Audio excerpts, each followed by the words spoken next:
चल अच्छी बात है यार, कांग्रेचुलेशन, मोहित ने कहा। भाई हमें तो कॉन्फिडेंस में ले लेता, हम कौन सा किसी को बता देते। प्रफुल्ल ने मुझे मेरी गलती की याद दिलाई। यार बताने वाला हुआ था और फिर ये सब हो गया। मैंने कहा इतने में आशु चाय बना कर ले आई और उसने मोहित और प्रफुल्ल को दी। पर तूने जॉब छोड़ी क्यों? प्रफुल्ल ने जोर देकर पूछा। पर मैं इस टॉपिक को अवॉइड कर रहा है। आपके बॉस ने इन पर इल्जाम लगा दिया कि इनका उनकी बीवी के साथ नाजायज संबंध है, आशु ने तपाक से बोला और ये सुन दोनों उसे आंखें फाड़े देखने लगे। क्या बकवास है ये? मोहित ने कहा। तेरा और मैडम के साथ एक्स्ट्रा मैरिटल अफेयर? पागल हो गया है क्या वो साला? प्रफुल्ल बोला।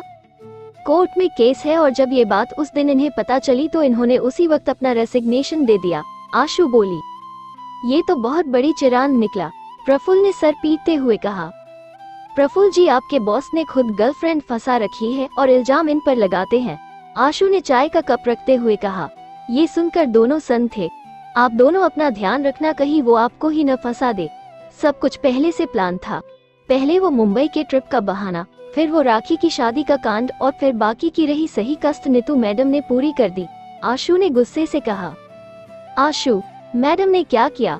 मोहित ने पूछा। तो मैं समझ गया कि आशु अब उस दिन होटल की सारी बात बक देगी, इसलिए मैंने ही बात संभाली।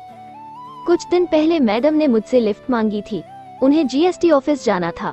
वहाँ से उन्होंने कहा कि कबाब खाते हैं। अब कुमार ने हमारे पीछे जासूस छोड़ रखे थे जिसने हमें देख लिया और फोटो खींच ली।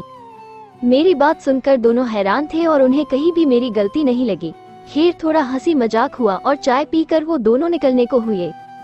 अच्छा भाभी जी, चलते हैं। ये तो शुक्र है कि आप यहाँ थे, वरना ये साला तो कभी हमें चाय तक नहीं पूछता, प्रफुल्ल ने मजाक करते हुए कहा। उसके मुंह से भाभी जी सुनकर आशु की खुशियों का कोई ठिकाना नहीं था। चल भाई, लव बर्ड्स को अकेला छोड़ देते हैं, वरना मन ही मन दोनों गाली देते होंगे, मोहित ने भी टांग खींचते हुए कहा। मैं दोनों के गले मिला और उन्हें छोड़ने नीचे उतरा। नीचे आकर तो दोनों ने मेरी जमकर खिंचाई कि ये बोल बोल कर की लड़की पटा ली और हमें बताया भी नहीं। उन्हें छोड़कर मैं ऊपर आया तो आशु चाय के बर्तन धो रही थी।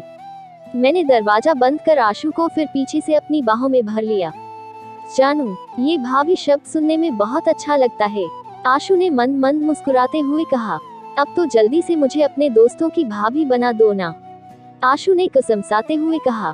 पहले तुम्हें ढंग से बीवी तो बना लूं, मैंने आशु की पर धीरे से काटा। आवाज के साथ ही आशु ने जल्दी से हाथ धोए और मेरी तरफ पलट गई। आप ना बहुत शरारती हो, ये कहते हुए आशु मुझसे चिपट गई। मैंने आशु को अपनी गोद में उठाया और उसे पलंग पर लिटा दिया। मैं उठा और फ्रिज से डेयरी मिल्क चॉकलेट निकाली और उसे दी। ये क्यों? आशु ने पूछा। यार मैंने इंटरनेट पर पढ़ा था कि लड़कियों को चॉकलेट और आइसक्रीम बहुत पसंद होती है। अच्छा, और क्या क्या पढ़ा आपने? यही कि इन दिनों लड़कियां बहुत चिड़चिड़ी हो जाती हैं, मैंने आशु को चिढ़ाते हुए कहा। मैं कब हुई चिड़चिड़ी? ये कहकर आशु मुझसे रूठ गई और दूसरी तरफ मुंह कर लिया। मैंने उसकी ठुड्डी पकड़ के अपनी तरफ घुमाई और कहा, हो गई ना नाराज? ये सुनकर आशु मुस्कुरा दी। आपने कब से ये सब पढ़ना शुरू कर दिया? ऐसा मुझे पहली बार थोड़े ही हुए हैं, आशु ने चॉकलेट की बाइट लेते हुए कहा। बाप बनना है तो इन चीजों का ख्याल तो रखना ही होगा ना। पहले मैं इतना इंटरेस्ट नहीं लेता था, पर जब से घर बैठा हूँ तो रात को ये सब पढ़ता रहता हूँ, मैंने कहा। प्रेगनेंसी में हैंडल कर लूंगी, आप बाकी सब देखो, आशु ने पूरे आत्मविश्वास से कहा। बाकी सब भी देख रहा हूँ। ये कहते हुए मैंने अपनी डायरी निकाली और उसमें मैंने बेंगलोर में सेटल होने से जुड़ी सारी चीजें लिखी थी। नए घर बसाने का सारा जिक्र था उसमें।